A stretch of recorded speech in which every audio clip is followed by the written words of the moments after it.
Good evening to all of you. Thank you very much for liking my reels, post, videos, whatever you can say. সবাই বলছে যে specially মাই YouTuber friends যারা আমার YouTube চ্যানেলটাকে follow করে subscribe করেন, everyone is saying that আপনি দয়া করে কোনোভাবে এডিটিং করবেন না, কিছু করবেন না, যেটা রিয়েল রিয়েল দেখাবেন। সো আমার বাড়ির লিঙ্কটা খসে যাচ্ছে, আমার সোফা ছিঁড়ে যাচ্ছে, আমার ডগিজ সব কিছু মেসড আপ করে রেখেছে, আমার বাড়ি নোংরা। ওকে, ইটস নো ইস্যুস। যখন আমার ভিউয়ার্স, আমার ফ্যান্স, আমার অ্যাডমায়ারার্স, যার জন্যে আমি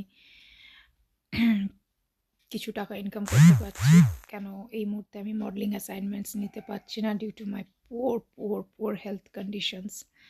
তো সুতরাং এইটাই আমার একটাই source of income, to support my abandoned, rescued, disabled, partial disabled children. So I need to follow that. আমি চেষ্টা করব মিনিমাম এডিটিং রাখা, দো আমি কখনো ব্যাকগ্রাউন্ড চেঞ্জ করি না। বাট সিন্স যারা পছন্দ করছে, যাদের জন্যে আমি আজকে এই জায়গাটা পেয়েছি, মানে এই ভার্চুয়াল ওয়ার্ল্ডটা, তার আগে থেকেই আমি এস্টাবলিশড ছিলাম আমার প্রফেশনে, যাদের জন্য জায়গাটা পেয়েছি, অবভিয়াসলি আমি তাদের কথাটা রাখবো। Thank you.